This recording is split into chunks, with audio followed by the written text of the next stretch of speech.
मैं जगता पांडे संत वेणीदास उच्चतर माध्यमिक विद्यालय धर्मा गाजीपुर से संस्कृत पाठ्यक्रम में विश्व कवि रविंद्र पाठ का चर्चा प्रस्तुत करेंगे। विश्व कवि रविंद्र क्या थे, इस पाठ में उनके विषय में बताया गया है। पहला पैराग्राफ है, आंग्ल वाङ्मय काव्यधन शेक्सपियर इव संस्कृत साहित्य कवि कुलगुरु कालिदास इव हिंदी साहित्य महाकवि तुलसीदास इव बंग साहित्य कवींद्रो रविंद्र केना विदित स्यात्। कह रहे हैं कि अंग्रेजी साहित्य में काव्य धन से युक्त शेक्सपियर की तरह संस्कृत साहित्य में कवि कुलगुरु कालिदास की तरह हिंदी साहित्य में महाकवि तुलसीदास की तरह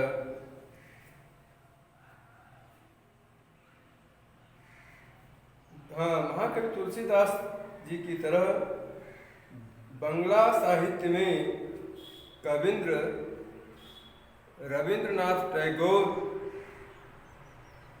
का नाम कौन नहीं जानता है, अर्थात सभी लोग जानते हैं। सभी को मालूम है, आधुनिक भारतीय शिल्पीषु रवीन्द्रस्य स्थानं महत्वपूर्णम् आस्ते इति सर्वैः ज्ञायत एव। करें कि आधुनिक यानी आजकल भारतीय शिल्पों में रविंद्र जी का स्थान महत्वपूर्ण है, प्रमुख है। इस प्रकार सभी लोग जानते हैं।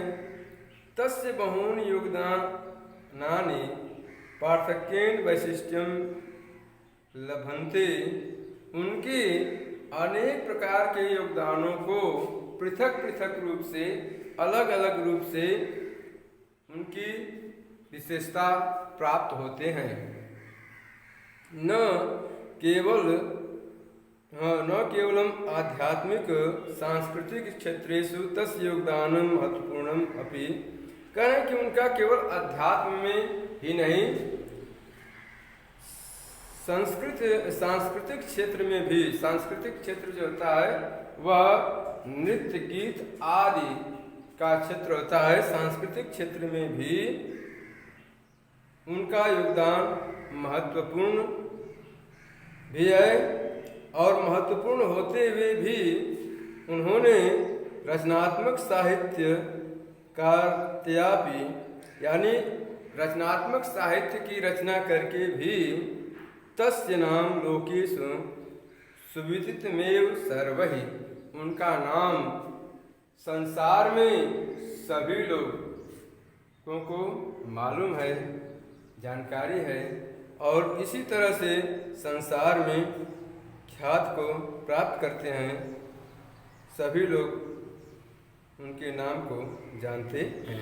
अगला पैराग्राफ देखिए, भवनस्य वातायने समुपविष्टः बालकः दृश्यमिदं दर्शं परां मुद लभत। अब देखिए, यह रविंद्रनाथ जी जो थे, भवनस्य वातायने यानी घर के खिड़की में, अर्थात खिड़की के पास समुपविष्ट बैठ करके बालक रविंद्रदास जी जो थे, दृश्यमिदम इस प्रकार के दृश्य को देख देख करके अत्यंत आनंदित होते थे, प्रसन्नचित होते थे। अस्मिन्नेव सरस तत्रत्या निवासिनः यथा समयं स्नातुमागत्य स्नानं च कृत्वा यान्ति स्म। कह रहे कि उसी समय ही तालाब में यहाँ के लोग, रहने वाले लोग तालाब में उचित समय पर जाकर के स्नान करते थे और स्नान करके यान्ति अस्म माने आते थे, यानी उचित समय पर स्नान करके आते थे। तेषां परिधानानि विविधा क्रियाश्च दृष्ट्वा बालः किंचित कालं प्रसन्नः अजायत। उनके तरह तरह के वस्त्रों को देख करके और उनके क्रियाकलापों को देख करके बालक रविंद्रदास जी जो थे किंचित कालम कुछ समय तक प्रसन्न अजायत प्रसन्न होते थे, आनंदित होते थे। मध्याह्नात् पश्चात सरोवर, यानी दोपहर के बाद तालाब जो कैसा हो जाता, शून्यताम भजत यस्म, शून्य हो जाता था, यानी निर्जन हो जाता था, वहाँ पर कोई नहीं रहता था। सायं पुनः बका हंसा जल कृकवा कवः विहंगः कोलाहलम कुर्वाणः स्थानानि लभन्ते अस्म। करें कि संध्या के समय फिर बगुला, हंस और इसके बाद जल मुर्गियाँ यानी जितने पक्षी होते थे, पक्षियों के कोलाहल से यानी शोरगुल से कुर्वाण स्थानानि लभन्ते अस्म, जो है पक्षियों के शोरगुल से स्थान प्राप्त होते थे, यानी संध्या समय में पक्षियां जो है वहाँ पर उपस्थित होकर के शोरगुल अर्थात चहचहाट करती थी। तस्मिन् काले इदमेव क्रमं सरह बालकस्य मनोरंजनम करोत, यानी उस समय ऐसा ही समय था कि क्रमम सरह, यानी उस बालक के लिए जो वहाँ के तालाब होते थे कैसे लगते थे, सुंदर लगते थे। कहें कि उस समय में यह ही सुंदर तालाब बालक के लिए यानी बालक को मनोरंजन करता था, यानी उस समय का दृश्य जो है बालक रविंद्रनाथ जी को मनोरंजन करता था। अब अगला पैराग्राफ है रविंद्रस्य प्राथमिकी शिक्षा गृहे एव जाता। अब देखिए रविंद्रनाथ टैगोर की प्रारंभिक शिक्षा कहाँ पर होती है उसके विषय में बताया जा रहा है कि रविंद्र जी का प्रारंभिक शिक्षा घर पर ही हुआ और करें कि शिक्षण बंग भाषायाम प्रारभत, और इन्होंने प्रारंभिक शिक्षा जो है बंगाल भाषा में यानी बांग्ला भाषा में प्रारंभ किया। आगे कह रहे हैं कि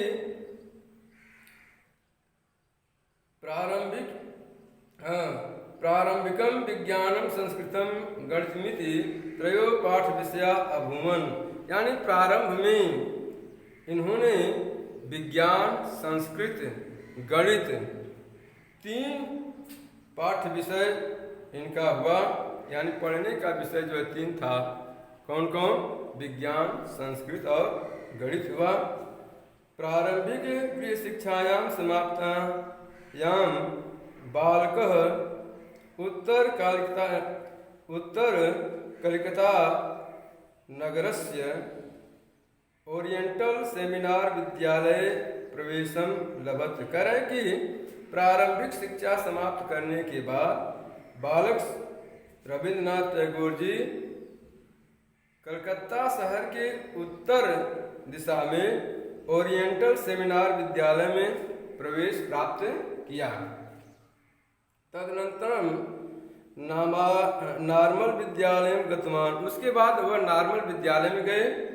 परम कुत्रापि मनो न रमते अस्म, परंतु उनका कभी कहीं पर भी मन नहीं लगा। सर्वत्र अध्यापकानां स्वेच्छाचरणं सहपाठिनां तुच्छा रुचि अप्रियान स्वभावांश विलोक्य मनो न रेमी। कैसे उनका मन नहीं लगा? जहाँ भी गए सर्वत्र मान सभी जगह अध्यापकों के बताने के बाद भी जो अध्यापक थे जो भी विषय देते थे तैयार करने के लिए, इनका अपना मन जो है और अपने पाठियों के जो पाठी होते थे, जो साथ में पढ़ने वाले होते थे, उनकी कम रुचि के कारण और अपने अप्रिय स्वभाव को देख करके इनका रेमे मन नहीं लगा। तो जब मन नहीं लगा तो ये कहाँ गए? इसके बाद जो है करें, अतः शून्यायाम घटकायाम मध्यावकाशे अपि च एकांतकम जीवनम बालकाय रोचते अस्म। इस प्रकार शून्य समय में, यानी जो समय इनको मिलता था उस समय में, घटकायाम मध्यावकाशे अपि, जो हमारे विद्यालय में जो पाठ्यक्रम होता है तो बीच का जो समय होता है वह मध्यावकाश होता है। और उस समय वह क्या करते थे? एकांतकम जीवनम, अकेला जीवन, अकेले जाकर के एकांत स्थान में बैठ करके अपने जीवन को जो है बालकाय रोचते अस्म, यह बालक के लिए अच्छा लगता था। एकांत स्थान जो है इनके जीवन काल में अच्छा लगता था।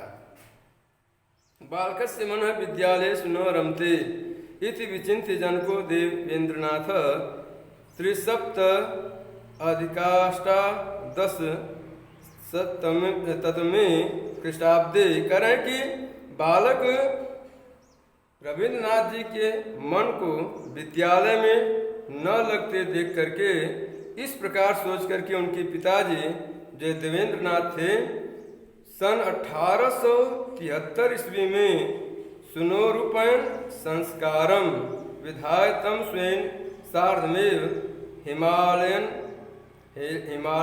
मनयत। करें कि वहाँ पर उन्होंने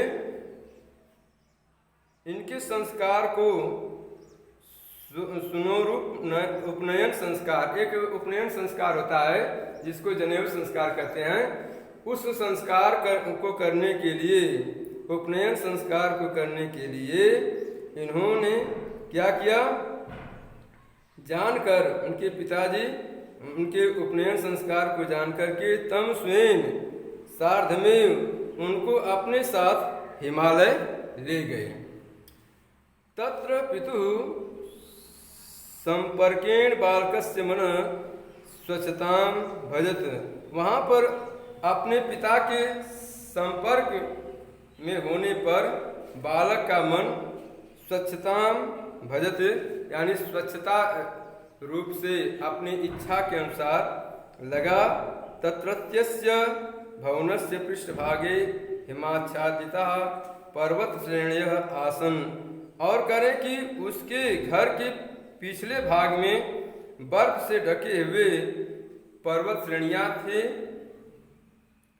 भवनाभिमुखम शोभनानि सुसादुलानि क्षेत्राणि राजन्ति अस्म। और घर के सामने की तरफ सुंदर दृश्य को देख करके क्षेत्राणि राजन्ति अस्म, जो क्षेत्र थे इनको अच्छा लगते थे, सुंदर लगते थे। अत्रत्यम प्राकृतिकम जीवनम बालकस्य मनो नितराम मयत, यानी इस प्रकार प्राकृतिक जीवन को देख करके बालक का मन अधिक रूप से लगा। जनको देवेंद्रनाथ प्रतिदिवसम नवीनया पद्धत्या पाठयति अस्म। जो पिता जी जो थे देवेंद्रनाथ जी, पिता देवेंद्रनाथ जी के द्वारा प्रत्येक दिन नए नए पद्धति की तरह से, नए नए पाठ्यक्रम की तरफ से, नए नए तरीके की तरफ से उनको पढ़ाते थे। और पितु पाठन शैली बालकाय रोचती अस्म, पिता के पढ़ाने की शैली को देख करके बालक रविंद्रनाथ जी का मन लगता था, अच्छा लगता था। कालांतरम हिमालयात प्रतिनिवृत्य पुनः विद्यालयाम शिक्षाम लेभे। और कुछ समय के बाद हिमालय से लौट करके फिर विद्यालयी शिक्षा को प्राप्त किया।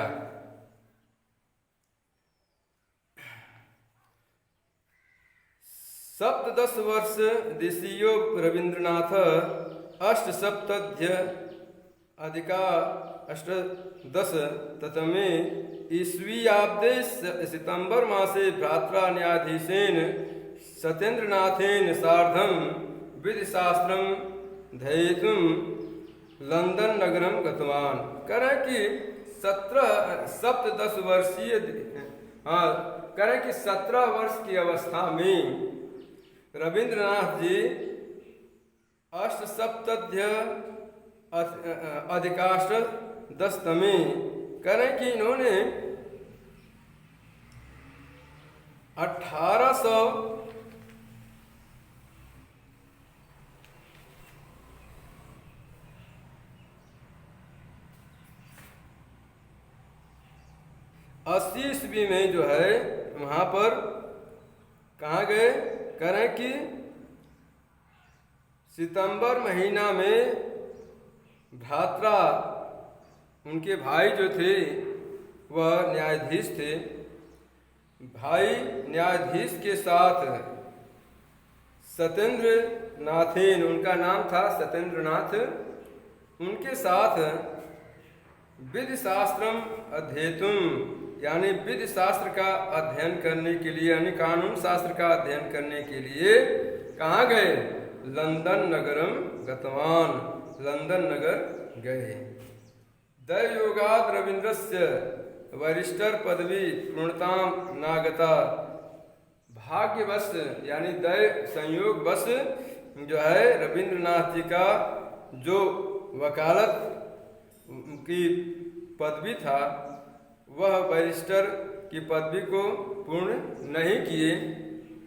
स पितुराज्ञा भ्रात्रा सत्येंद्रनाथेन साकम, वह पिता की आज्ञा से भाई सत्येंद्रनाथ के पास अशीत्यधिकाष्ट 10 ईस्वीयाब्दे फरवरी मासे लंदन नगरात कलकाता नगरम आयातः, करें कि सन 1880 ईस्वी में फरवरी महीना में लंदन नगर से कलकत्ता नगर आए।